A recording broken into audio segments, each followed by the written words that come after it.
Bonjour à tous et bienvenue dans ce nouvel épisode de Vivez la Vendée. Aujourd'hui, on est dans la baie des Sables d'Olonne, à 2 semaines avant la Vendée-Va. Bonjour Franck. Bonjour Anaïs. Est-ce que tu peux nous dire un peu ton rôle et pourquoi on est là aujourd'hui? Alors pourquoi on est là? Alors là, effectivement, on est à 2 semaines de la Vendée-Va. C'est un des plus beaux événements qui existent au niveau de la pirogue on va dire dans le monde, parce que c'est une course internationale. Et là, c'est le retour des beaux jours, le beau temps arrive, on est dans la baie et là, c'est l'effervescence. Toutes les équipes commencent à s'entraîner à fond. Il y a du monde sur les plans d'eau, tout le monde a envie d'être prêt pour l'événement. Et justement, aujourd'hui, on va suivre une des équipes, c'est ça? Explique-nous. Alors c'est une des équipes du club CKCL, le club local, le canoë-kayak Côte de Lumière. Et donc là, c'est une des équipes qui s'entraîne, qui fait une sortie. Alors là, il y a des compétiteurs, des loisirs dans la pirogue. Voilà, le club, c'est aussi on va dire un lieu de partage. Donc il y a des jeunes, des femmes, des plus âgés, des hommes. Tout le monde se rencontre, on peut compléter des pirogues et c'est un moment de cohésion. Mais Là, c'est intéressant parce qu'on assiste à un des entraînements. oui. Est-ce que tu peux nous dire en quoi ça consiste, le rythme, etc. Alors sur la pirogue, c'est un sport on va dire, c'est 6 personnes ensemble sur un même bateau.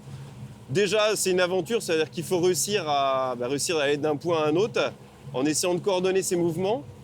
Et la gestuelle, il y a ce qu'on appelle le taoué en tahitien. Le taoué, c'est la cohésion, c'est l'esprit un peu d'être ensemble.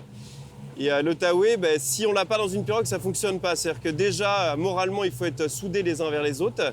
Et techniquement, il faut que la gestuelle, elle soit parfaite. Le coup de rame, il y a un seul coup de rame pour 6 personnes. Il faut que les 6 personnes fassent exactement le même coup de rame pour réussir à faire avancer au mieux la pirogue. Et ça, c'est compliqué? C'est compliqué. Pour avoir une cohésion parfaite, ça peut demander des années d'entraînement. Ok. Vous voulez un boot ou ça va? Non. Vous êtes prêtes les filles? Fine. Oh ouais.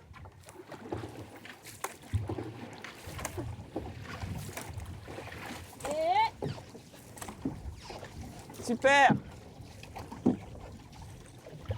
Bonjour Daphné. Salut. Est-ce que tu peux nous dire un peu ton rôle? T'es la capitaine? Ouais, moi je suis la capitaine de l'équipe féminine de pirogue au CKCL, la Team Vendée-Va, qu'on a créée il y a 1 an et demi à peu près au sable. Et on s'entraîne pour des courses, donc c'est le projet d'équipe, c'est de faire de la compète. Et typiquement aujourd'hui, on a un plan d'eau bien flat avec un peu de vent, donc on peut faire du cardio, on peut faire un peu d'intensité pour se préparer aux courses type Vendée-Va, qui sont des grosses courses quand même, où il faut aussi se préparer sur de l'endurance. Qu'est-ce qui est le plus compliqué en fait là? Le plus compliqué, c'est de trouver 6 filles qui soient dispo en même temps pour tourner en équipage V6 et pouvoir s'entraîner régulièrement. Parce que la synchro, c'est sur l'eau que ça se prépare, c'est passer du temps ensemble, apprendre à se connaître. C'est ça, c'est plus la dispo des filles le plus compliqué. C'est une question de synchronicité surtout? Ouais, parce qu'il faut avoir le même geste, le même coup de rame, sortir de l'eau en même temps, propulser en même temps. C'est un ballet en fait, c'est une danse.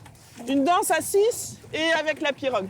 Et toi, tu aimes quoi particulièrement? Le fait d'être sur l'eau, j'imagine, non? J'adore être sur l'eau, ça c'est vraiment un élément vital pour moi. Et le partager avec des filles qui ont la même envie, la même énergie, c'est une force supplémentaire. Qu'est-ce que ça représente pour toi, la course, la Vendée-Va? La Vendée-Va, pour moi, c'est la culture polynésienne au sable, parce que c'est une énorme fête. C'est beaucoup d'équipes étrangères qui font le déplacement, dont des équipes polynésiennes. Donc c'est aussi une référence pour eux. Donc c'est ça, c'est montrer qu'en métropole, on a des événements qui ont vraiment un niveau international et qui proposent en plus des parcours, enfin des choses assez engagées. Donc ouais, c'est culture polynésienne et engagement sportif. Dans la Polynésie, c'est pas la porte à côté, quoi. Non, c'est pas la porte à côté, mais le Va'a, c'est une grande famille en fait. Et toutes les îles de Polynésie où ça rame, et puis aussi à Hawaï, il y a beaucoup d'endroits où ça rame, mais où on se déplace et on retrouve tout de suite cet esprit de partage. Et le Va'a, c'est ça, c'est une grande famille partout dans le monde. Et il y en a partout dans le monde, donc ça fait aussi beaucoup voyager. Ouais. Est-ce que tu peux nous parler des différents spots où vous vous entraînez, vous? Alors sur les Sables d'Olonne, on a la chance d'avoir à la fois la baie des Sables qui est abritée des vents d'ouest. Si on passe la grande jetée, on va affronter les vagues, le vent d'ouest qui sont les vents dominants. Donc là, on va pouvoir surfer, monter au vent, vraiment se mettre en condition de préparation Vendée-Va. Et l'hiver, on a la chance d'avoir des marais, donc une espèce de zone abritée qu'on appelle la Chenoute, derrière le port.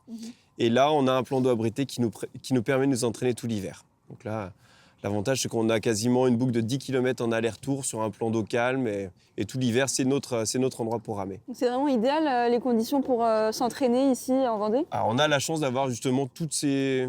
On peut toujours se mettre à l'eau quasiment, on peut toujours ramer quelque part. Donc ça, c'est vraiment une chance que d'autres n'ont pas. Certaines autres équipes peuvent quasiment pas ramer en hiver parce qu'ils ne peuvent pas aller en mer. Qui par exemple dans les équipes? Il y a des équipes, par exemple, là, je sais qu'il y a des équipes en Normandie ou à Cherbourg, par exemple, qui ont des grosses difficultés à aller en mer en plein hiver. Et justement, tu m'as dit quand même que cette année, ça a été compliqué pour vous. Ça a été dur parce qu'il a fait froid, on a eu beaucoup, il y a eu du vent quasiment tout l'hiver. Même dans les marais, il faisait très froid, ça a été compliqué. C'est vrai qu'on a attaqué la saison un petit peu tard par rapport à d'autres années. On a vraiment commencé à ramer beaucoup, on va dire début mars. La course Vendeva, c'est justement plein d'aspects différents. Alors la Vendeva, c'est un événement culturel autour d'une course de pirogue. La course de pirogue, c'est la plus dure au monde. C'est 130 km sur 3 jours, quelles que soient les conditions météo. Et autour de ça, il y a, on va dire, des spectacles polynésiens, il y a de la danse, des chants. Sur toute la baie, là-bas. Dans la baie, c'est-à-dire que toute la baie, la ville des Sables d'Olonne est aux couleurs de la Polynésie. Donc que ce soit au niveau de la décoration, il y a un village polynésien qui est installé. On se met un petit peu à l'heure polynésienne dans l'espace d'un week-end. Pendant 4 jours, c'est le moment tahitien pour la ville des Sables d'Olonne. Et pour donner rendez-vous aux téléspectateurs, on peut retrouver cette course à quel moment? Je crois que c'est très bientôt, c'est ça? C'est dans 2 semaines maintenant. Ouais. Dans 2 semaines. Et voilà, partout dans la baie, il ne faut pas hésiter à venir.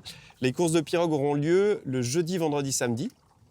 Donc n'hésitez pas à aller sur le site de la Vendeva, vous allez avoir toutes les informations. Entrée gratuite, comment ça se passe alors? Tout est gratuit. Tout est C'est-à-dire que vous venez, il y a des initiations aussi des initiations à la pirogue seront proposées à ceux qui seraient tentés. Mais juste pour vivre le moment, le choc de culture un petit peu, c'est vraiment un super moment à vivre pour tout le monde. Et pour l'année prochaine, est-ce que les équipes sont déjà au complet? C'est déjà sûr qu'il y aura un événement l'année prochaine aussi? Alors, il y aura un événement Sables d'Olonne. Normalement, ce sera une année sur 2, l'événement sera encore un petit peu plus d'ampleur. Donc l'année prochaine, il y aura encore une Vendeva avec encore un petit peu plus d'importance. Et d'ici là, en fait, il y a aussi d'autres moments. Il y a la Vendeva, mais il y a aussi d'autres courses. Il y a des clubs de pirogue partout en France. Et qu'on ait envie de faire de la compétition ou du loisir, la pirogue, c'est un moment de partage, en fait. On se déconnecte de la vie de tous les jours. On se retrouve entre amis pour ramer dans la baie ou ailleurs. Donc il ne faut pas hésiter à venir essayer et puis aller dans les clubs de pirogue. Merci Franck. De rien. Merci Anaïs.